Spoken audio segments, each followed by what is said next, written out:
Bharatiya Janata party అంటే క్రమశిక్షణ కలిగినటువంటి పార్టీ. మరి పార్టీలో రేపు స్థానిక సంస్థల్లో మీరు అందరూ పోటీ చేస్తారు. ఎవరికి టికెట్ ఇస్తే వాళ్ళు పోటీ చేస్తారు, ఎవరికి బీఫామ్ ఇస్తే వాళ్ళు పోటీ చేస్తారు. మిగతా కార్యకర్తలంతా వాళ్ళని గెలిపించుకోవాల్సిన బాధ్యత ఉంది. ఉందా లేదా? పార్టీ ఎవరికి టికెట్ ఇచ్చినా అందరూ కలిసి వాళ్ళని గెలిపిస్తారా లేదా? నాకు టికెట్ రాలేదు, నాకు టికెట్ రాలేదని కొట్లాడుకుంటూ కూడా కొట్టుకుంటారా? చెప్పండి. భారతీయ జనతా పార్టీ గెలిపిస్తారని ప్రమాణం చేయండి అందరూ చేతులెత్తి. ఎవరికి టికెట్ ఇచ్చినా గెలిపిస్తామని ప్రమాణం చేయండి అందరూ. శ్రీరామ్, జై శ్రీరామ్ అంటామా? ఆ శ్రీరాముని మీద ఆనా మేం పార్టీని గెలిపించుకుంటామని చెప్పండి.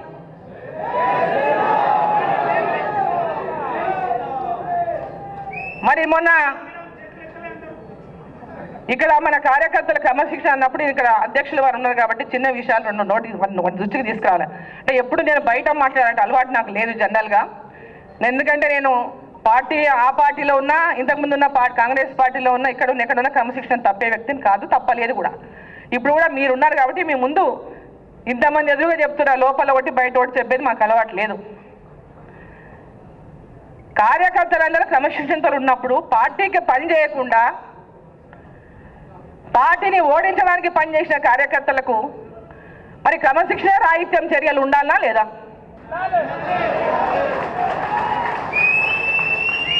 పార్టీ కోసం పనిచేయకుండా ఓడగొట్టాలని పనిచేసిన వారికి క్రమశిక్షణ రాహిత్యం చర్యలు ఉండాలా లేదా?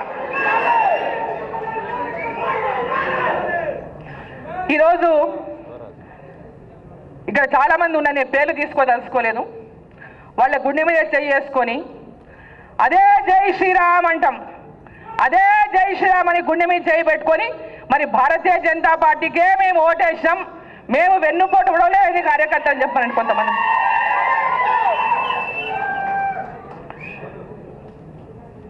పొరపాటు చేసినాం సరిదిద్దుకుంటామంటే కార్యకర్త ఎవరైనా అవకాశం తీసుకో తప్పులేదు.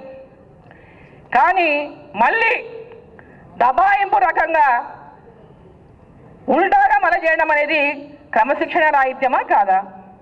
ఈరోజు అధ్యక్షుల వారు నేను సవినయంగా కోరుతున్నా, మీకు పార్లమెంట్ ఎలక్షన్లప్పుడు ఎవరు పని చేసిండ్రు, ఎవరు పని చేయలేదు, ఎవరు దావతులు ఇచ్చిండ్రు, ఓడిపోతుందని దావతులు ఇచ్చిండ్రు, ఓడిపోగొట్టండి అని చెప్పి దావతులు ఇచ్చిండ్రు, మరి అన్ని విషయాలు కూడా మీ వివరంగా అన్ని రిపోర్ట్లు పార్టీ దగ్గర ఉన్నాయి.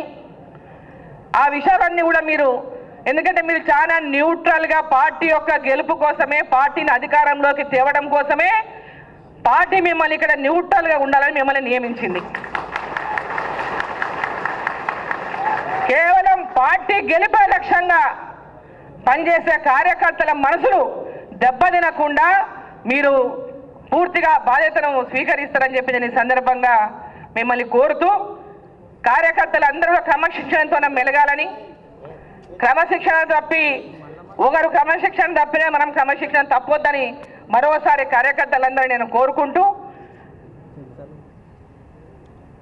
మన ముందరున్న లక్ష్యం స్థానిక సంస్థల్లో గెలిపే మన లక్ష్యం. ఆ తర్వాత రాబోయేటటువంటి ఎన్నికల్లో గ్రామాన మన శక్తిని పెంచుకునేదే మన లక్ష్యం. భారతీయ జనతా పార్టీ గుర్తును, నరేంద్ర మోదీ గారి పేరును, ఈ భారతదేశం యొక్క అభివృద్ధిని ప్రతి ఇంటికి అందించాలంటే ఆ శక్తి కేవలం నరేంద్ర మోదీ గారికి, భారతీయ జనతా పార్టీకి కమలం పువ్వు గుర్తుకే ఉందనేటటువంటి విషయాన్ని ప్రతి ఒక్కరికి తెలియజేయాలని మిమ్మల్ని అందరినీ కూడా కోరుకుంటూ, ఆ దశలోనే ప్రతి ఒక్కరు కూడా పనిచేయాలని చెప్పి ఆశిస్తూ, భారత్ మాతాకి, భారత్ మాతాకి, భారత్ మాతాకి. పాలమూరు జిల్లా, నేను పాలమూరు జిల్లా కార్యకర్తలకు, మేధావులకు, పాలమూరు జిల్లాలో ఉన్న ప్రజలకు ఎప్పుడు కూడా రుణపడి ఉంటా. వారికి నేను పాదాభినందనలు ఈరోజు ఇక్కడ నేను చేస్తా ఉన్నాను. భారతీయ జనతా పార్టీ ఎమ్మెల్సీ క్యాండిడేట్గా నన్ను మొట్టమొదటిసారిగా ఆశీర్వదించి రెండోసారి కూడా చాలా నేరోలో నేను ఓడిపోయినటువంటి విషయం ఉంది. ఓటమి గెలుపు అనేది రాజకీయాల్లో ఒక భాగము. కానీ గెలిచిన తర్వాత ప్రజలకు అందుబాటులో ఉండటం అనేది చాలా ముఖ్యమైన విషయాన్ని గుర్తారు.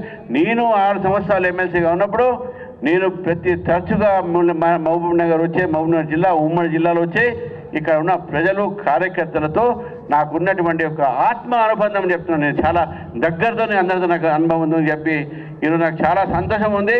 ఈ రిజర్వేషన్ 42% ఇస్తా అని చెప్పేసి, కానీ మనం మీరు చేసినటువంటి కులగణంలో 46% బీసీలు ఉన్నారు.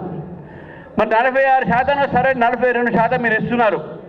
కానీ బీసీల కులగణనలో 46% బీసీలు ఉంటే 42 మీరు దాన్ని కుదిస్తే మళ్ళీ అంటూ 10% ముస్లింలకు ఇచ్చి బీసీలకు ఇచ్చేది మీరు 36%. ఇక్కడ దగా చేస్తున్నది తెలంగాణ బీసీలనని చెప్పేసి ఈ కాంగ్రెస్ పార్టీ నేను హెచ్చరిస్తాను మిత్రులారా. భారతీయ జనతా పార్టీ మాకు అధికారం వస్తే మతపరమైనటువంటి రిజర్వేషన్ మేము తీసేస్తాం. వాళ్ళకి ఆల్రెడీ కొన్ని రిజర్వేషన్స్ ఉన్నాయి, వాళ్ళకు కూడా న్యాయం చేసేటటువంటి ప్రక్రియ చూసాం. కానీ బీసీలకు ఎంత శాతం అయితే వీళ్ళకు చూపెడుతున్నారో అంత శాతం కన్నా ఎక్కువ మేము న్యాయం చేసే ప్రయత్నం మేము చేస్తాం. మీరు బీసీల గురించి మాట్లాడుతూ ఉన్నారు. ఈరోజు చివరికి మాట చెప్తా ఉన్నాను మిత్రులారా, పార్టీ పెరుగుతూ ఉన్నది, పార్టీలో కార్యకర్తలు వస్తూ ఉన్నారు, కొత్త వాళ్ళు పార్టీలో జాయిన్ అవుతూ ఉన్నారు. ఈ పార్టీలో క్రమశిక్షణ చాలా ముఖ్యం. ఈ పార్టీలో ఏ నాయకుడు కూడా పార్టీ కన్నా గొప్పడు కాదు, పార్టీ తల్లి లాంటిది.